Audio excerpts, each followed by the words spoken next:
David Chongo, bonsoir. Bonsoir Gaëtan. Vous êtes pianiste, compositeur de musique contemporaine, électronique, artiste visuel, photographe. Et j'ai découvert ce soir, vous êtes aussi documentariste.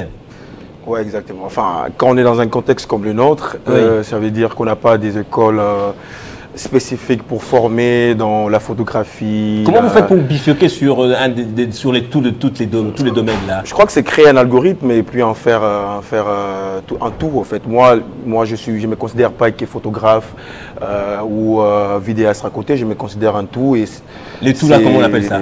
C'est moi, c'est de l'art. À la fin, c'est qu'on veut, c'est avoir un langage, avoir un propos à communiquer. Alors, vous avez sorti votre dernier EP ou EP, Blood Libation, je sais pas, Blood Libation en anglais. C'était quoi sa particularité? La particularité commence déjà du fait que c'est un nouveau langage que je voudrais donner à ma musique. C'est vraiment réfléchir sur d'autres moyens de communiquer la musique, d'autres moyens de jouer le piano, ce qui est ancré à une réflexion complètement historique, d'autres façons aussi de concevoir la musique. En fait, c'est déjà ça. Et après, c'est tout un rituel. Quand je parle de la libation, c'est tout un sacrifice de moi-même par rapport à ma musique et par rapport à une spiritualité bien définie. Bien définie? Ouais. Alors, on va voir à quoi ça ressemble d'abord cette musique rapidement, Guylaine Kinga. La deuxième vidéo, Guylaine.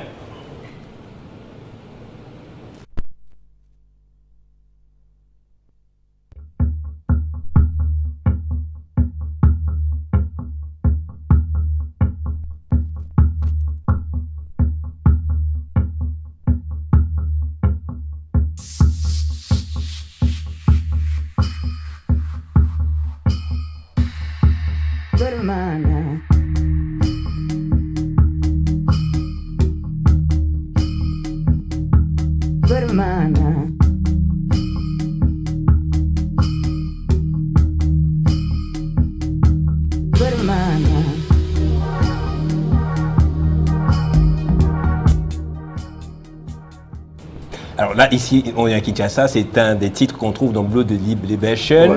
Vous êtes né dans le Congo central, vous êtes du Congo central, on va dire, vos origines ici en RDC, mais dans votre musique, on trouve un peu de tout. On trouve les Kassala qui est dans le Kassai, on trouve des choses vous faites des documentaires dans le Grand Katanga. Vous êtes vraiment ancré dans la musique congolaise, dans sa diversité. Mais parce que ce qui m'intéresse, c'est l'espace Congo. Ça veut dire que le Congo, en tant que pays aujourd'hui, c'est une fiction. C'est une fiction qui est complètement occidentale, qui est complètement belge d'ailleurs, et nous avons hérité de ça. Et l'ami qui vient de passer, qui parlait de la balkanisation, tout ça, c'est très intéressant jusqu'à aujourd'hui qu'on parle de ça parce que ça renvoie toujours à ce que le pays est. C'est un espace de produits d'exploitation, on a mis des peuples ensemble et ce qui m'intéresse, le tout du Congo. Et donc, je ne vais pas me définir comme quelqu'un du Congo central, même si je suis de là et que ma culture est de là. Mais ce qui m'intéresse, c'est comment finalement, comment le Congo s'organise comme une nouvelle communauté. Et à travers l'art, donc c'est pour ça que j'ai fait beaucoup de recherches sur la langue. Vous avez fait des recherches sur les langues, sur les particularités des musiques. Sur le je pense que c'est de là que vous vous inspirez même. Et comment vous faites en allant en étranger, parce que vous avez fait beaucoup de concerts en Europe, pour ne pas vous laisser influencer par cette musique-là? Vous parlez de la décolonisation de la culture congolaise. En étant déjà conscient que toutes les connaissances et les savoirs sur la musique dans le monde, c'est des connaissances qui sont complètement eurocentriques. Enfin, la musique classique européenne, c'est ça qui a défini toutes les structures musicales aujourd'hui. En tout cas, les connaissances qu'on a aujourd'hui. Et ces connaissances deviennent des structures de pouvoir. Et, à partir de là, si tu es conscient de ça, tu t'es dit comment toi-même comment tu es dans ça et comment tu t'es déconstruit toi-même. Et c'est comme ça que moi je reste toujours, je pose toujours des questions, je reste toujours en questionnement par rapport à ces connaissances-là et je me fais pas, je sais pas si influencer c'est les mots, mais je reste toujours quelqu'un qui réfléchit sur les rapports entre l'Afrique et l'Europe par rapport à la musique. Alors, notre musique est-elle colonisée? Oui, très colonisée. Dans quelle mesure? Dans la mesure que toutes les connaissances que nous avons sur nos musiques sont des connaissances troquées. Par exemple, quand on parle du folklore et qu'on voit le président de la République descendre de son avion ou les visiteurs qui arrivent et que les gens qui viennent avec des costumes, Kuba, tout ce qu'on veut et dansent devant le président pour dire que c'est la musique traditionnelle, c'est pas de la musique traditionnelle, c'est simplement du folklore. Or, le folklore, c'est exactement comment je peux dire, la banalisation de l'identité d'un peuple. Ça veut dire que c'est trahir ce qui est secret pour en faire quelque chose de banal. Ça veut dire le folklore, c'est ça. Ben ça, le folklore. C'est ce qu'on appelle la musique folklorique aujourd'hui, par exemple. Quand on dit Kadi Yoyo fait du folklore, c'est insulter Kadi Yoyo parce que Kadi Yoyo ne fait pas du folklore. Il fait de la musique congolaise. Simplement. Pas non plus musique traditionnelle, non. Enfin, on peut dire, je pense que traditionnel, ça sonne mieux que la musique folklore. Ouais. Parce que la tradition, c'est ce qui est classique pour nous, c'est ce qui est... imaginez la musique classique, quand on dit la musique classique, on pense à quoi? On passe à l'Occident. Or, la musique classique dans la temporalité, ça veut simplement dire ce qui a duré. Ce qui est de notre et ce qui a duré. Donc, la musique, les Kintoueni, par exemple, du Congo central, peut aussi être considérée comme la musique classique. Mais simplement, quand on parle de la musique classique, on cite Beethoven, on cite Mozart, mais on ne cite pas... on enseigne ici à... Exactement, on l'enseigne comment?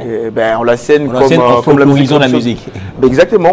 Enfin, c'est une forme de classification où la musique classique, elle est la musique des savants, d'ailleurs on appelle ça comme ça, la musique des savants, la musique parce qu'il faut une certaine initiation pour arriver là aussi quand même. Mais pour faire les kassalas, si tu n'es pas initié, tu n'en fais pas. Hein. Ok. Ah ben, moi, j'ai été initié pour faire ça. Et pourtant, je n'ai pas fait les kassalas, mais pour composer, je suis allé chercher au Kassai. Je fais 2 mois de recherche au Kassai pour comprendre ça. Donc, tout est question d'initiative parce que c'est la connaissance et les mémoires. Et la mémoire, c'est transmis. À votre style, c'est l'électro. On trouve en tout cas de plus en plus d'électro dans votre musique. C'est congolais, ça aussi? C'est traditionnel?